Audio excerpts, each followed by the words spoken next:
ఇక మిగిలి అనేటప్పటికీ మీకు అందరికి కూడా తెలిసినవి తెలియని ఏమీ లేవు. కాంట్రవర్సీలు వచ్చినాయి, కొన్ని రాజకీయంగా కొన్ని కాంట్రవర్సీలు వచ్చినాయి. నేనంతా కూడా చంద్రబాబు నాయుడు గారు నాకు గవర్నమెంట్ స్థలం అంతా కూడా నాకు ఇచ్చేశాడని, నేను అవన్నీ కూడా ఎన్ఆర్ఐస్కి అందరికీ అమ్మేశానని, ఇట్లా రకరకాలుగా చాలా పెద్ద వాళ్ళు, చిన్నవాళ్ళుగా అన్నవాళ్ళు కూడా పొలిటికల్గా. ఆ పొలిటికల్గా ఉన్న వాళ్ళు అందరూ చేయటం మూలంగా నేను ఇట్లాగే ప్రెస్ మీట్ పెట్టి ఆ రోజున చాలా గట్టిగా చెప్పాను, నా జీవితంలో నేను తప్పు చెయ్యను, నా కంఠంలో ప్రాణం ఉందగా నేను తప్పు చెయ్యను, నా జీవితంలో ఎప్పుడూ తప్పు జరగదు. మీరు ఎవరైనా సరే నేను ఫలానా తప్పు చేశానని రుజువు చేస్తే నేను ఏ శిక్షకైనా రెడీగా ఉంటాను. అప్పుడు ఉన్న గవర్నమెంట్ ముఖ్యమంత్రి గారికి కూడా చెప్పాను, అప్పుడు వేరే గవర్నమెంట్ ఉంది, తెలుగుదేశం కాదు. మీ పోలీసులు మీ దగ్గర ఉన్నారు, రెవెన్యూ వాళ్ళు మీ దగ్గర ఉన్నారు, ప్రెస్ అంతా మీ చేతిలో ఉంది. మీరు కావాల్సింది అన్నీ కూడా నేను చేసిన ప్రాజెక్ట్ ఒకసారి చూసుకోండి. ఎక్కడైనా ఒక్క చిన్న తప్పు నేను చేసినట్టుగా కానీ, గవర్నమెంట్ ల్యాండ్ ఎక్కడైనా ఒక గయ్యం నేను ఆక్రమించుకున్నట్టు కానీ మీరు ప్రూవ్ చేస్తే మీరెవరూ నాకు శిక్ష ఎక్కర్లేదండి. అసెంబ్లీకి ఎదురుకుండా ఉన్న చెట్టుగా నాకు నేనే గురేసుకొని చచ్చిపోతాను, కానీ నేను ఎవరికి కూడా తల ఉంచాలండి అని చెప్పడం జరిగింది. అది ప్రూవ్ అయ్యింది. ఎవరు కూడా ఇంక ఎత్తుకోడు, మాట ఎత్తాలి. ఈ రోజు వరకు కూడా ఇవాళ రోజున మరి పద్మశ్రీ అవార్డు వచ్చిందంటే అది కూడా ఒక కారణం. ఇంత బిజినెస్ మ్యాన్గా ఉండి ఏ రోజున కూడా ఏ తప్పు చేయకుండా ఉన్నారు అనేది ఒకటి.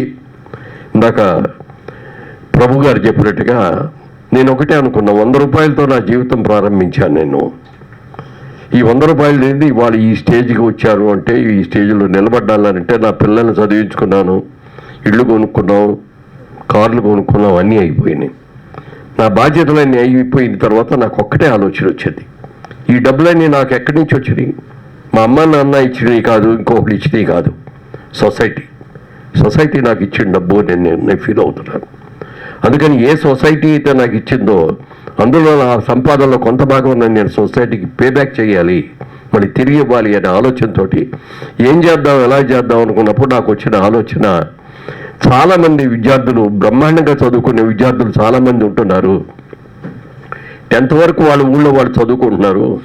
ఇంటర్మీడియట్కి వచ్చినప్పటికీ బాగా మార్కులు వచ్చిన వాళ్ళందరికీ కూడా మా స్కూల్లో, మా కాలేజీలో చేరండి, మీకు ఫ్రీ సీట్ ఇస్తాం, ఫ్రీ లాడ్జింగ్ హోడ్జింగ్ ఇస్తాం, లేకపోతే ఇదిగో ఫ్రీగా డబ్బులు కూడా ఇస్తామని చెప్పి వాళ్ళందరినీ చేసుకుంటున్నారు.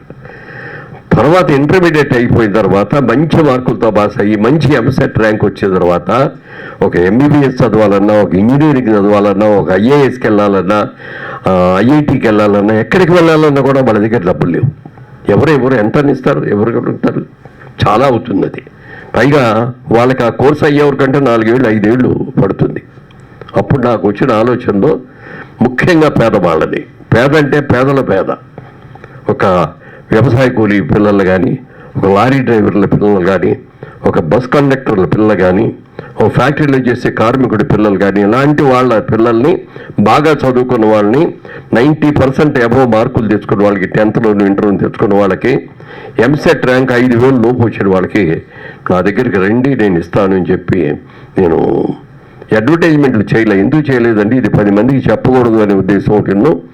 మన వాళ్ళందరూ కూడా ఒక మాట చెబుతారు, కుడి చేతితో చేసిన సాయం ఎడం చేతికి తెలియకూడదు, ఎడం చేతితో చేసిన సాయం కుడి చేతికి తెలియకూడదు.